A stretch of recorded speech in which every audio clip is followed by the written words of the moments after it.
জোর করে কিস করলেন। আমি কোনো উপায় না পেয়ে ওনাকে একটা জোরে থাপ্পড় মারি। উনি রক্তাক্ত চোখে আমার দিকে তাকালেন।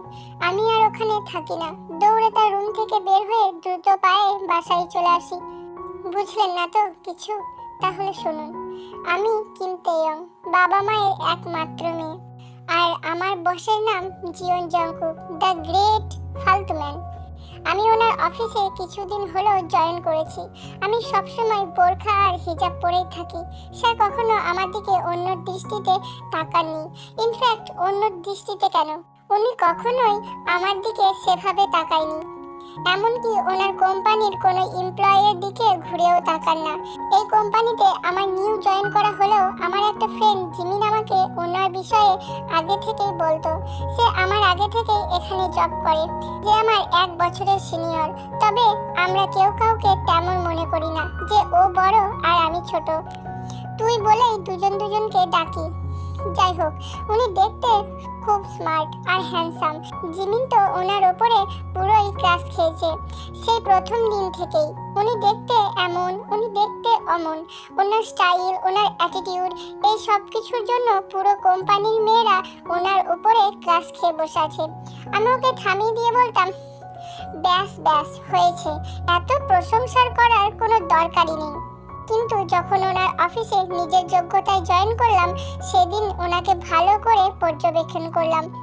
জিমিন তো ওনার কম প্রশংসাই করেছে। উনি দেখতে তো আরো হ্যান্ডসাম, ধপধপে ফর্সা উনি দেখতে, গালে খোঁচা খোঁচা দাড়ি, চুলগুলো সুন্দর ঘন কালো কুচকুচে। আর সত্যি ওনার স্টাইল আর অ্যাটিটিউডের জবাব হয় না। বলা যায় আমিও ওনার ওপরে মোটামুটি ক্রাশ খেয়েছি। তবে আমার এসব পছন্দ না, তাই ওনাকে বস ভেবেই কোনো দরকার ছাড়া ওনার সাথে কথা বলতাম না। আর উনিও কোনো দরকার ছাড়া কারোর সাথে কথা বলা একদম পছন্দ করেন না। অকারণে ওনার কেবিনে ঢুকলেই বকা দেয়। খুব রাগী বলে উনি, কিন্তু দেখে মনে হয় না অতটাও কড়া উনি। কিন্তু একটা জিনিস আমার খুব খারাপ লাগে, উনি নাকি অনাথ।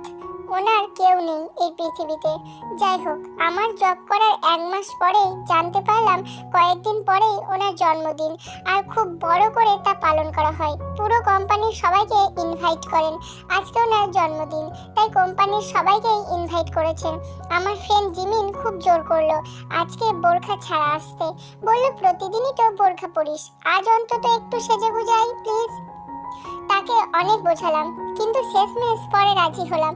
আজকে আমি ব্রাউন কালারের একটা ড্রেস পরেছি, পুরাই ব্রাউন, লং ব্রাউন কালারের গোল জামা, তার উপরে স্টোনের কাজ করা, আর এক সাইড দিয়ে ওড়না নিয়ে একটা ব্রাউন কালারের হিজাব পরেছি।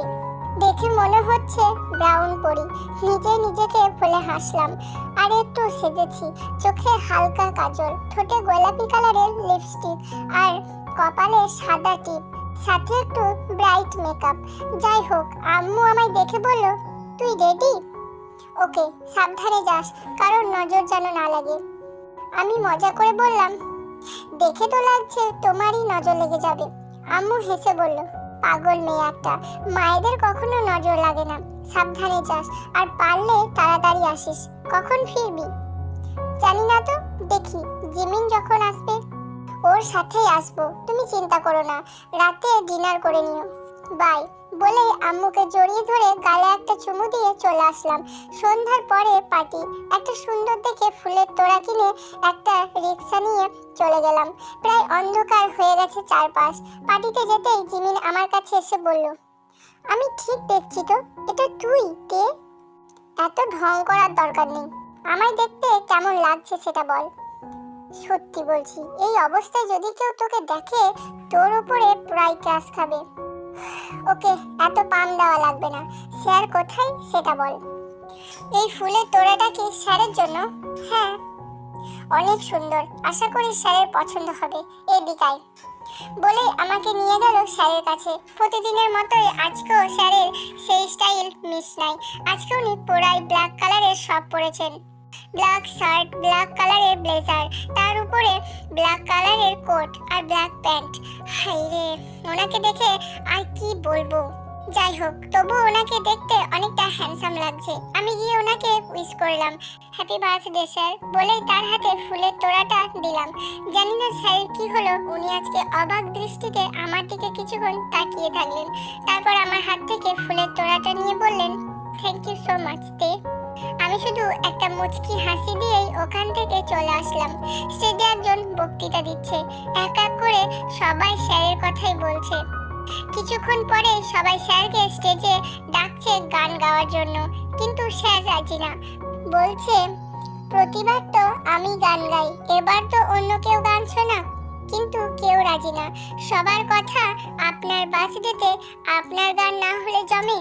তো স্যার একটা প্যাচ লাগালেন, বললেন, ওকে আমি গান বলবো, কিন্তু একটা শর্তে, আমার সাথে একজনকে গান গাইতে হবে আমার পার্টনার হিসাবে। তাই স্টেজের মেয়েরা বলছে কে গান গাইতে পারি সে যেন প্লিজ হাত উপরে তোলে। তখন হঠাৎ বদমাস জিমিনটা আমার হাত তুলে ধরে। আমি তাড়াতাড়ি হাত নামিয়ে বলি, আমি গান গাইবো না, আমি কোনো গান পারি না। এই তুই গান পারিস না, একদম মিথ্যা বলবি না প্লিজ, আমি গান গাইবো না। কিন্তু সবার অ্যাটেনশন তো এখন আমার দিকেই, সবাই আমাকে গান শোনানোর জন্য বলছে। তখন জানি স্যার কোথা থেকে এসে আমার কানের কাছে ফিসফিস করে বলল, এত কথা না বাড়িয়ে স্টেজে আসুন। বলে উনি স্টেজে চলে গেলেন। এখন আমার আর কোনো উপায় নাই, এই জিমিনের বাচ্চাকে তো বাড়িতে গিয়ে দেখছি। আসলে আমি স্কুল লাইফে একসময় গান গাইতাম, কেমন গাইতাম ঠিক জানি না, তবে আমার ফ্রেন্ড সার্কেলে সবাই আমার গান খুব পছন্দ করত। কলেজে উঠেও মাঝে মাঝে গাইতাম, কিন্তু গত 3 বছর হলো আর গান করি না, ভালো লাগে না। কিন্তু জিমিনকে একবার কথায় কথায় বলেছিলাম আমি গান পারি, সে তো আমায় জোর করে সেদিন গান করিয়ে নেয়। পারিস যখন, তাহলে এখন আমাকে এখন গান শোনাতে হবে। সেদিন ওকে আমার গান শুনিয়েই ভুল করেছি। ওই সেদিন থেকে মাসে একবার হলেও তাকে আমার গান শোনাতেই হবে। কিন্তু আজকে তো এই হারামি আমায় ফাঁসিয়ে দিল। আমি স্টেজে গিয়ে বসলাম স্যারের পাশে। স্যার বলল, কি গান করবেন? আপনার ইচ্ছা। স্যার একটু ভেবে বললেন, সোচ নেশাকে এই গানটা পারো? আমি হ্যাঁ বললে স্যার ওদের বললেন এই গানটার ইনস্ট্রুমেন্ট বাজাতে। ইনস্ট্রুমেন্টের সাথে তাল মিলিয়ে প্রথমে স্যার বললেন,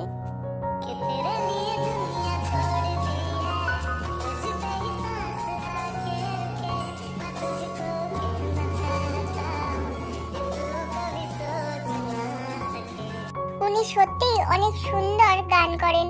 ওনার গান শেষ হতেই সবাই হাততালি দিল। আমি স্টেজ থেকে নিচে চলে আসলাম। জিমিন বলল, ওয়াও খুব সুন্দর হয়েছে।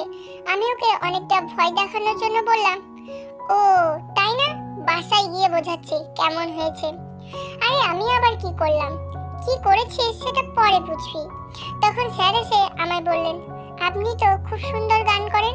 আমি তো মনে মনে বলি, যা বাবা, সবাই যার প্রশংসা করছে সে তো আমার প্রশংসা করছে, এটা কি হলো? আমি স্যারকে থ্যাংক ইউ বললাম। স্যার চলে গেলেন। একটু পরেই আমরা সবাই ডিনার করে নিলাম। তারপর জিমিন বলল, আরে তোকে তো স্যারের বাড়ি দেখানোই হলো না। এতে স্যারের বাড়ি দেখে কি হবে? আরে ভিতরে অনেকেই আছে, চল স্যারের বাড়ি দেখতে। Wow wonderful. কিন্তু জিমিন আমায় কিছু না বলতে দিয়ে সে আমায় নিয়ে ভেতরে চলে গেল। সত্যি অসাধারণ ওনার বাড়ি। সত্যিই কি উনি এই বাড়িটাতে থাকেন? ইস, আমি যদি এমন একটা বাড়িতে সারা জীবন থাকতে পারতাম। ওনার বাড়ি এত সুন্দর যে কি বলবো, বলে বোঝানো যাবে না। দোতলা বাড়ি, নিচের তলায় পুরোটাই ড্রয়িং রুম আর কিচেন, আর নিচে তো চারপাশে পুরোই কাঁচ, আর জায়গায় জায়গায় দেওয়ালে অনেক সুন্দর ডিজাইন করা, আর এক ধরনের ঝাড়বাতি, খুব সুন্দর। আমি তো ঠিক করেই নিলাম এমন একটা বাড়ি আমি বানাবো। জিমি আমায় নিয়ে উপরে যেতেই তার একটা কল আসে। সে বলে, ওয়েট আমি একটু আসছি, বলে সে নিচে চলে গেল। আমি ঘুরে ঘুরে দেখতে লাগলাম, কিন্তু কোথা থেকে একটা ওয়েটার এসে আমার ওপরে একটু জুস ফেলে দেয়। যদিও বা দোষটা আমারই। নতুন জায়গায় এলে যে দেখে শুনে চলাফেরা করতে হয় সেটা যেন ভুলেই গেছিলাম। ইস, ওড়নাটা একটু ভিজে গেল। ভাগ্য ভালো জামায় পড়েনি। আমি তার কাছ থেকে ওয়াশরুম কোথায় জেনে নিয়ে ওয়াশরুমে এসে জায়গাটা পরিষ্কার করে বাইরে আসলাম। কিন্তু হঠাৎ কেউ আমার হ্যাঁচকা টান দিয়ে একটা রুমে ঢুকিয়ে নেয়। আমি অনেকটা ভয় পেয়ে যাই। ভয়ে চোখ মুখ খিচে বন্ধ করে নিই। চোখ খুলতেই সেই চেনা চোখ জোড়া আমার সামনে দেখতে পাই। ভালো করে তাকালে দেখলাম এটা জংকুক স্যার। কিন্তু উনি আমায় এভাবে তার রুমে নিয়ে আসলেন কেন? কি উদ্দেশ্য তার? আর এভাবে আমার এত কাছে থাকার মানে কি? আমি ভয় পেয়ে গেলাম খুব। দেখছুনি ওনার ঠোঁট জোড়া আমার ঠোঁটের দিকে ধীরে ধীরে নিয়ে আসছেন। আমি কি করব কিছুই বুঝতে পারছি না। স্যার এমন করছেন কেন? আজ তার চোখ যেন অন্য কিছুই বলছে, যেন উনি কোনো ঘোরের মধ্যে আছেন আজকে। আমি কি করব কিছুই বুঝতে পারছি না। এদিকে উনি আমার হাতও খুব শক্ত করে ধরে আছেন। আমি অনেক চেষ্টা করছি ছাড়ানোর, কিন্তু পারছি না। উনি এক প্রকার জোর করে আমার ঠোঁটে কিস করছেন, এখনো ছাড়ছেন না। এদিকে আমার দম ফুরিয়ে আসার উপক্রম হয়েছে। আমি কোনো উপায় না পেয়ে নিজের হাত কোনো মতে তার থেকে ছাড়িয়ে তাকে জোরে একটা থাপ্পড় মেরে দিই। আর উনি আমার থেকে কিছুটা দূরে সরে গেলেন। আমি অনেক ভয় পেয়ে গেছি, ভয়ে খুব কাঁপছি আর ঘন ঘন শ্বাস নিতে লাগলাম। দেখলাম উনি রক্তাক্ত চোখে গালে হাত দিয়ে আমার দিকে তাকালেন। আমি আর ওখানে থাকতে পারলাম না। দৌড়ে ওনার রুমের লক খুলে বাইরে চলে আসলাম। জিমিন আমাকে অনেকবার ডাকলো, তো সেদিকে কোনো খেয়াল না করেই বাইরে চলে আসলাম। আজকে কি হয়েছে জংকুক স্যারের? উনি এমন কেন করলেন? কি কারণ তার? আমি একটা রিক্সা নিয়ে বাসায় যাওয়ার রাস্তা ধরলাম। জিমিন আমায় ফোন করলো, রিসিভ করলাম না। ভালো লাগছে না কিছুই। উনি কেন এমন করলেন আমার সাথে? শুনেছি উনি নাকি মেয়েদের খুব সম্মান করেন, তবে এই কি তার পরিচয়? জিমিন আবার কল করলো। তোর এই মেয়েটাও না খুব বিরক্ত করে। আমি রিসিভ করতেই ও বলল, এভাবে পার্টি থেকে চলে আসার মানে কি? আর আমি কতবার তোকে দেখেছি, হিসাব আছে কোনো? আমার ভালো লাগছে না জিমিন। কেন ভালো লাগছে না এটাই তো জানতে চাচ্ছি। কি এমন হলো যে তুই পার্টি ছেড়ে এভাবে চলে আসলি?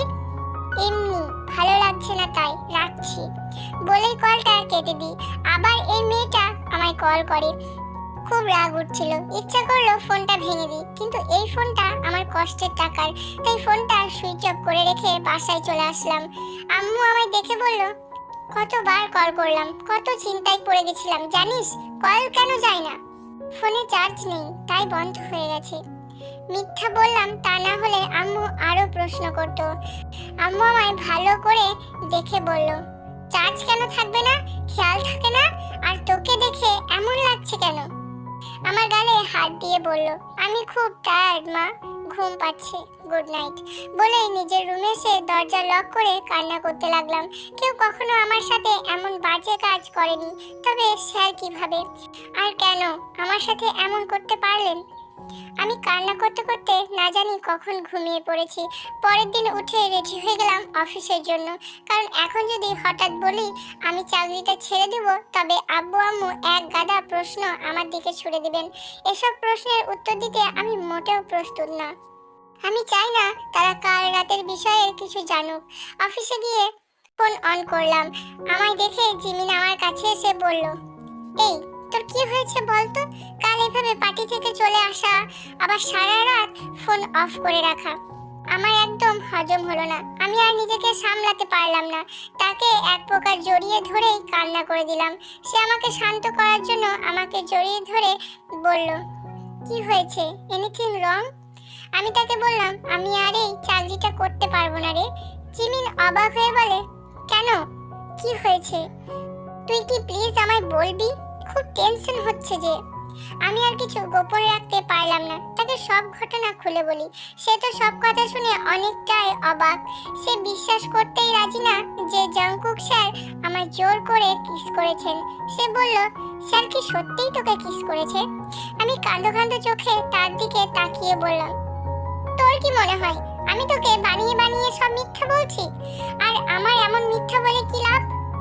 জিমিন আমার পাশে বসে বলে, স্যারকে ভালো মনে করেছিলাম, কিন্তু উনি তো এমন হবেন আমার কল্পনারও বাইরে। ইনফ্যাক্ট আমি কেন, এই কোম্পানির সবাইকে বললেই কেউ বিশ্বাস করবে না। আমি কিছু বলতে যাচ্ছিলাম, কিন্তু তখনই হঠাৎ স্যারের অ্যাসিস্ট্যান্ট এসে আমায় বলল, মিস দে, আপনাকে স্যার ওনার কেবিনে ডাকছেন। আমি কিছুটা ভয় পেয়ে গেলাম। আমার চোখে ভয় স্পষ্ট দেখে জিমিন আমার হাত শক্ত করে ধরে ইশারা করলো ভয় নেই। আমি বললাম, আপনি যান, আমি আসছি। উনি চলে যেতেই জিমিনকে বলছি, আমার খুব ভয় করছে। রিল্যাক্স, অফিসে অনেকেই আছে, উনি এখানে তোর সাথে কিছুই করতে পারবে না। কিন্তু কালকেও তো পার্টিতে সবাই ছিলেন, তবুও উনি আমার সাথে এমন কাজ করলেন। আরে প্লিজ ভয় পাস না, কিছু হবে না, আমি বলছি তো। আমি ভয়ে ভয়ে ওনার কেবিনে গেলাম। ওনাকে দেখে তেমন কিছুই বুঝলাম না।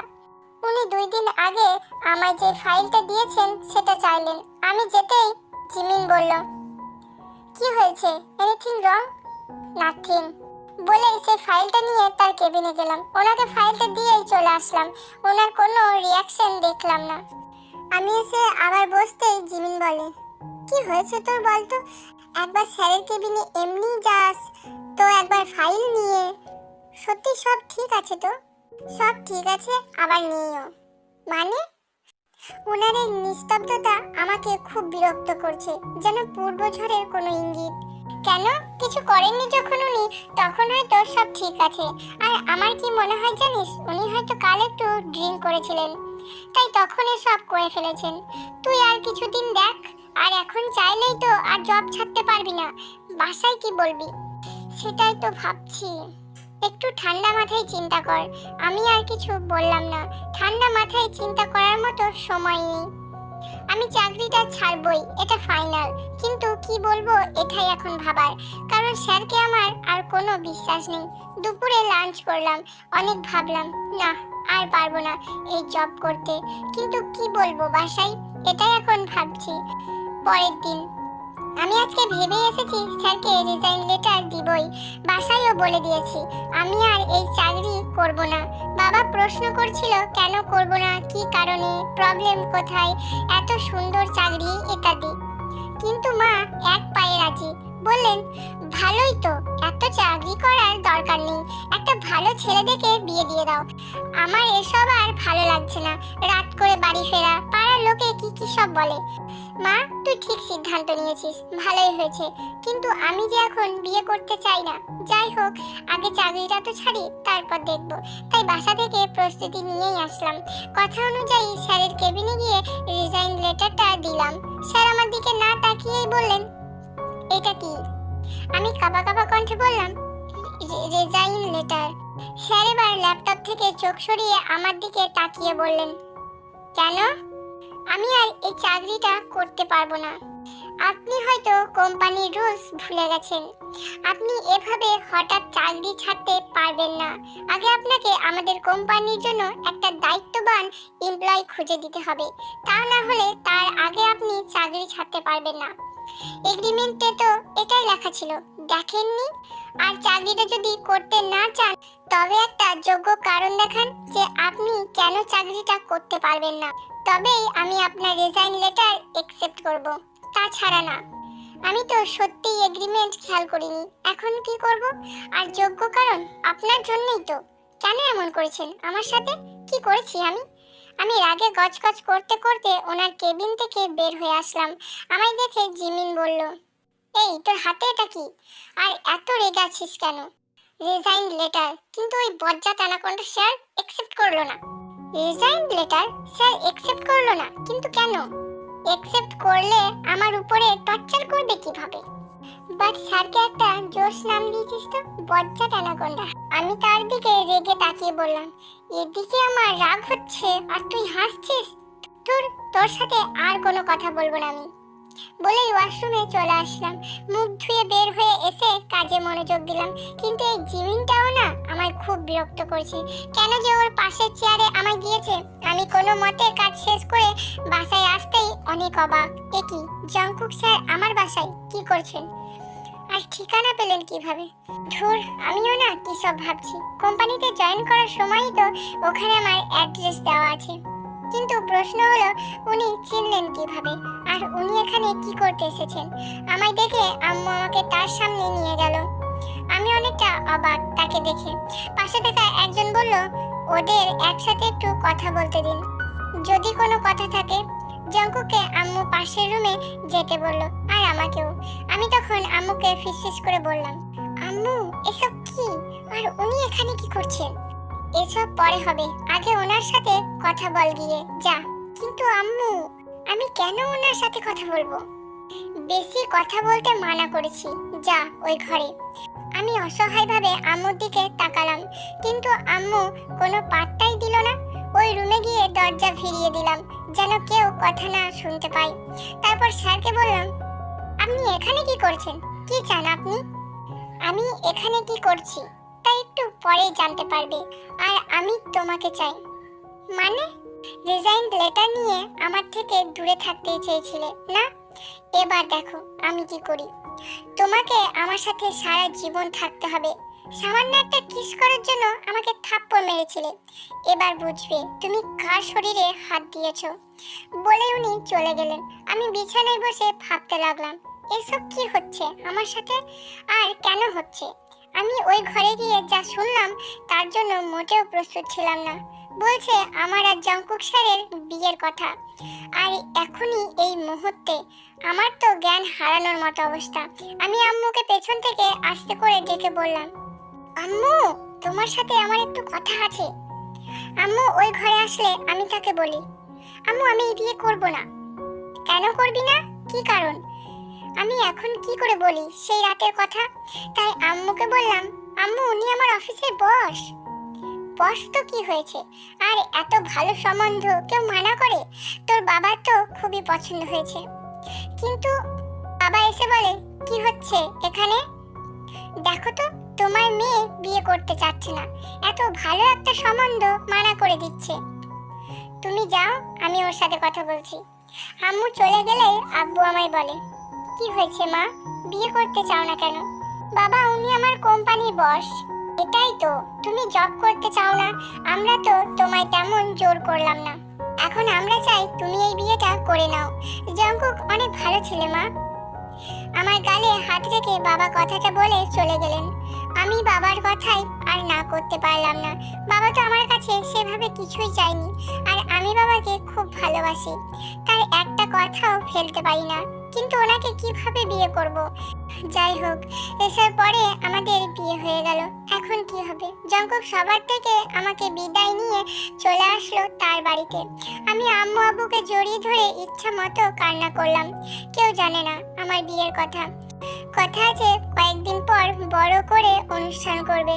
যাই হোক, আমার খুব ভয় করতে লাগলো। বাড়ি ভর্তি মানুষ থাকতেও আমায় যেভাবে কিস করেছিল, সেখানে আজকে পুরো ফাঁকা বাড়ি। তার উপরে আমি এখন তার স্ত্রী। আমার সাথে কি কি করতে পারবে ভাবাই যায় না। ভয়ে আমার শরীর শিউরে উঠলো, খুব ভয় কাজ করলো। আর হার্টবিটের কথা না হয় বাদই দিলাম।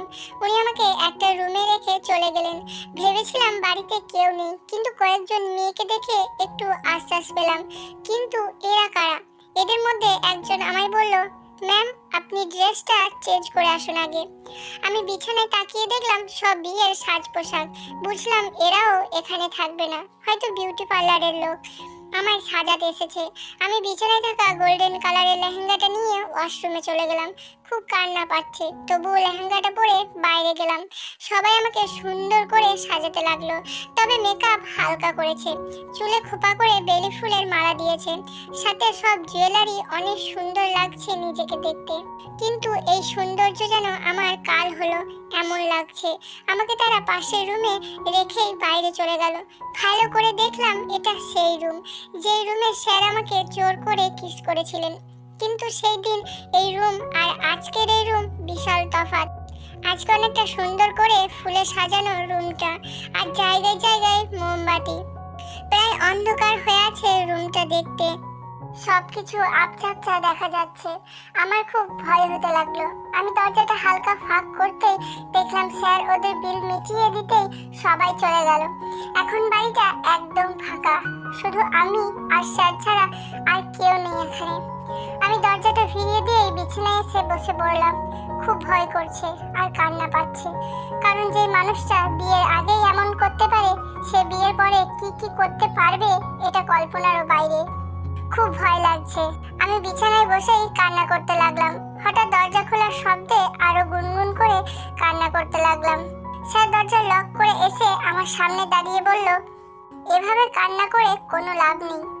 আমি তার কণ্ঠ শুনে ভয়ে তাড়াতাড়ি করে চোখ মুছে দাঁড়িয়ে তার দিকে তাকিয়ে বললাম, আপনি? অনেক কাঁপা কাঁপা কণ্ঠে বললাম। উনি বললেন, কেন? অন্য কাউকে দেখার ইচ্ছা ছিল নাকি? প্লিজ কাছে আসবেন না। সেটা কিভাবে হয় জান? বলেই উনি ওনার নীল কালারের পাঞ্জাবিটা খুলে ফ্লোরে ফেলে দিলেন। তবে অবশ্যই উনি একটা স্যান্ডো গেঞ্জি পরে আছেন। আমি ভয়ে দুপা পিছিয়ে যেতেই উনি আমাকে হ্যাঁচকা টান দিয়ে তার বুকে ফেলে দিল। আমি তার থেকে নিজেকে ছাড়ানোর আপ্রাণ চেষ্টা করছি আর বলছি, প্লিজ আমার কাছে আসবেন না, প্লিজ। কিন্তু জঙ্কুক শুনলে তো, জঙ্কুক তাকে জোর করে আবার ঠোঁটে কিস করছে। তে দম ফুরিয়ে আসছে, কিন্তু জঙ্কুক তেকে ছাড়ছে না। তে জঙ্কুককে ধাক্কা দিয়ে জোরে জোরে শ্বাস নিতে লাগলো। জঙ্কুক তখন বলল, এইটুকুতেই হাঁপিয়ে গেলে কি হবে?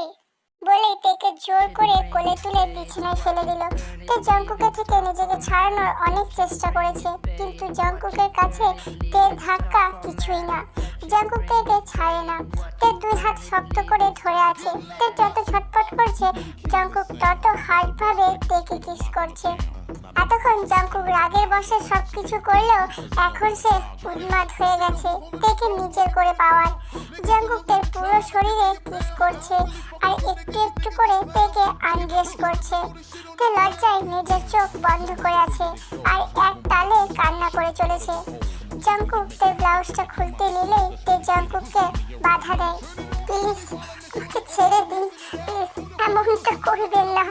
জঙ্কুক তের এমন কথা শুনে প্রচুর পরিমাণে রেগে যায় আর রাগী চোখে কিছুক্ষণ তের দিকে তাকিয়ে থাকে। তার জান তার স্পর্শ পছন্দ করছে না, তার ভালোবাসা গ্রহণ করছে না, এমনকি তাকে পুরোপুরিভাবে প্রত্যাখ্যান করছে। জঙ্কুক ভেবেছিল তাকে ভালোবেসে তার ভিতর ফিলিংস আনবে, কিন্তু না, এই মেয়ে তো বোঝেই না যে জঙ্কুক তার হাজবেন্ড। তে এতক্ষণ ধরে তার দুটো হাত বুকের মধ্যে চেপে রয়েছে আর ঠোঁট কামড়ে কান্না করছে, কিন্তু জঙ্কুকের বাড়ির হাত দুটো বুক থেকে সরিয়ে তের মাথার উপর চেপে ধরে আর একটা হাত তের বুকের উপর হালকাভাবে রাখে। জঙ্কুক শান্ত হয়ে যায়। হঠাৎ করে সবকিছু নিস্তব্ধ হয়ে যেতে দেখে তে ধীরে ধীরে চোখ খোলে। দেখে জঙ্কুক তার দিকে ঘোর লাগা চোখে তাকিয়ে আছে।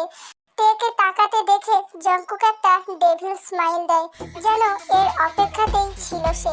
তে কিছু বুঝে ওঠার আগেই জঙ্কুক ঠোঁট কামড়ে তের বুকের মধ্যে জোরে প্রেস করে। তে অতিরিক্ত প্রেসারে মৃদু আওয়াজ করে ওঠে, জান এটুকুতে এরকম করছো? এখন তো পুরা রাত বাকি জান। You are so hot baby, I love it baby. রাত 3টা বেজে গেল, কিন্তু উনি এখনো আমায় ছাড়ছেন না। প্রচন্ড ব্যথায় খুব কান্না করছি, চোখ থেকে অঝরে পানি পড়ছে, কিন্তু এতে ওনার কিছুই যায় আসে না। রাত 4টের একটু আগে উনি আমায় ছেড়ে দিয়ে নিজের জায়গায় যেতেই আমি আমার শরীরে একটা কম্বল পেঁচিয়ে দ্রুত ওয়াশরুমে চলে গেলাম। তাড়াহুড়োয় কোনো কাপড়ও নিয়ে আসিনি। ওয়াশরুম লক করে ঝর্ণা ছেড়ে দিয়ে ফ্লোরে বসে ইচ্ছা মতো কান্না করে চলেছি। জানি না কতক্ষণ এভাবে কান্না করেছি। হঠাৎ জ্ঞান হারিয়ে ফেলি। যখন চোখ খুলি তখন নিজেকে বিছানায় আবিষ্কার করি। আমি তাড়াতাড়ি করে উঠে বসি। আমি আমার শরীর থেকে কম্বল সরাতেই দেখি আমার শরীরে শুধু একটা সাদা শার্ট, কিন্তু আমি তো ওয়াশরুমে ছিলাম আর দরজাও তো লক করা ছিল। উনি খুললেন কিভাবে? একটু পরেই উনি গরম স্যুপ হাতে নিয়ে এসে বললেন, ফার্স্ট টাইম তাই ক্ষমা করলাম। এরপরে যদি ওয়াশরুমে গিয়ে শাওয়ার ছেড়ে কান্না করতে দেখেছি, তবে আমার থেকে খারাপ আর কেউ হবে না। বলে উনি স্যুপের ট্রেটা আমার হাতে দিয়ে বলল, খেয়ে নাও। আমি খাবো না বলেই ট্রেটা রেখে দিলাম। উনি রাগী চোখে আমার দিকে এগোতে এগোতে বললেন, আমি কিন্তু এখন তোমার সাথে কোনো প্রকার জোর করতে চাইছি না, কিন্তু তুমি যদি এমন করো তবে আমি কিন্তু বাধ্য হব। বলে আমার কাছে আসতে লাগলে আমি তাড়াহুড়োয় স্যুপের ট্রেটা হাতে নিয়ে খেতে গিয়ে তাপে আহ করে উঠি। উনি আমার দিকে ভুরু কুঁচকে তাকিয়ে বললেন, গাধা। আমার মাথায় আসলো স্যুপটা গরম ছিল, কারণ তখন দেখলাম ধোঁয়া উঠছিল। আমি সত্যিই একটা গাধা। আমি এবার ফু দিয়ে দিয়ে ঠান্ডা করে স্যুপটা খেলাম। উনি বাইরে চলে গেলেন। খেয়াল করলাম ওনার চুলগুলো ভেজা ছিল। বুঝলাম উনি শাওয়ার নিয়েছেন। অনেক সময় হয়ে গেল। আমি এখনো জানি না কয়টা বাজে। এভাবে বসে থাকতেও বিরক্ত লাগছে। এখন কয়টা বাজে ফোনটাও খুঁজে পাচ্ছি না। একটু পরেই উনি এসে বললেন, তোমার ফোন আমার কাছে, খুঁজে কোনো লাভ নেই। মানে আপনার কাছে কেন আমার ফোন হবে? আমার কথার অবাধ্য হয়েছো তাই। কিন্তু উনি আমাকে থামিয়ে দিয়ে বলেন, ব্রেকফাস্ট করবে, নিচে এসো, আগে আমার ফোন দিন। আমি কি বলছি বুঝো না? বলে উনি কম্বলটা আমার উপর থেকে সরাতে গেলেই আমি ওনার হাত শক্ত করে ধরে না সূচক ইশারা করে বলি, প্লিজ না। কারণ আমি এভাবেই বসেছিলাম, একটা শার্ট পরে, তাছাড়া কিছুই না। যদিও উনি হয়তো কাল রাতে ওই আবছা আলোতে সব দেখেছেন, তবুও আমি আমার মতে কিছুই করিনি। উনি আমার সাথে জোর করেছেন, তাই ওনাকে মানা করলাম। উনি কম্বলটা ছেড়ে দিয়ে বললেন, 5 মিনিটের মধ্যে নিচে আসো। বলে উনি চলে গেলেন। উনি যেতেই আমি দরজা লক করে ওনার শার্টটা খুলে একটা লং 3 পিস পরে নিচে গেলাম। দেখছি উনি ব্রেকফাস্ট টেবিলে বসে ফোন ঘাঁটছেন। আমায় দেখে ওনার সামনে চেয়ারে বসতে ইশারা করলেন। আমি বাধ্য মেয়ের মতো বসে পড়লাম। উনি ফোনটা রেখে আমায় খাবার সার্ভ করে দিলেন। আমি খাচ্ছি না, খাবার শুধু দেখছি। আসলে শরীর খুব খারাপ করছে। কাল রাতে উনি আমায় যে পরিমাণে কষ্ট দিয়েছেন তা আমি কখনোই ভুলবো না। যদিও উনি এখন আমার স্বামী, কিন্তু কোনো স্বামী তার স্ত্রীকে এত কষ্ট দিতে পারে না। উনি একজন স্বামীর মতো ভালোবেসে আমার কাছে আসেননি। উনি আমার থেকে প্রতিশোধ নিতে আমায় বিয়ে করেছেন। সেই প্রতিশোধ একটা কিসের পরিবর্তে যে আমি তাকে থাপ্পড় মেরেছিলাম সেই রাগে আমার সাথে জোর করেছেন। আমার মত না থাকা সত্ত্বেও আমার কাছে এসেছে। এটা কিভাবে ভুলবো আমি? আমায় এভাবে খাওয়ার টেবিলে বসে থাকতে দেখে উনি বললেন, তোমার কি ব্রেকফাস্ট করার কোনো ইচ্ছা নেই? ওনার কথায় আমার খেয়াল আসে। মনে মনে বললাম, ইচ্ছা তো ছিল, কিন্তু আপনার জন্য জীবনের সব ইচ্ছাটাই এখন মাটি। কি পেলেন আমার জীবন নষ্ট করে? কি দোষ করেছিলাম আমি? আপনি একটা ভুল কাজ করেছিলেন, আর আমি সেটারই শাস্তি দিয়েছি। আর আপনি কি করলেন? ভুলটাকে শুধরে না নিয়ে আমাকে আরো কষ্ট দিলেন। উনি তখন অনেক রেগেই বললেন, আমি কিছু বলছি তোমায়, মানে আমার। উনি আরো রেগে বললেন, আমি এসব কোনো মানে টানে শুনতে চাই না, যা বলার ডিরেক্টলি বলো। আমি আমি বলতে গিয়েও থেমে গেলাম। আসলে একটা বিষয় খেয়াল করলাম, আজকে প্রথম উনি আমায় তুমি বলে ডাকছেন। হ্যাঁ তুমি, এর আগে তো কখনো আপনি ছাড়া তুমি বলেননি। এমনকি শুধু আমাকেই না, কোম্পানির কোনো এমপ্লয়কেই বলেননি। উনি রেগে খাবার টেবিল থেকে উঠে গেলেন। আমি বললাম, আপনি কোথায় যাচ্ছেন? That's none of your business. ব্রেকফাস্টটা তো করে যান। ইচ্ছে নেই বলেই উঠে চলে গেলেন ওপরে। হ্যালো জান পাখিরা, প্রথমে তো ভেবেছিলাম স্টোরিটা ওয়ান শটে দিব, কিন্তু ওয়ান শটে দিতে গেলে স্টোরিটার কিছু অসম্ভব সুন্দর অংশগুলো বাদ পড়ে যাবে। তাই জান পাখিরা, বাকি অংশগুলো নিয়ে তাড়াতাড়ি ফিরে আসছি। স্টোরিটা ভালো লাগলে লাইক করো। লাভ ইউ জান পাখিরা, বাই বাই।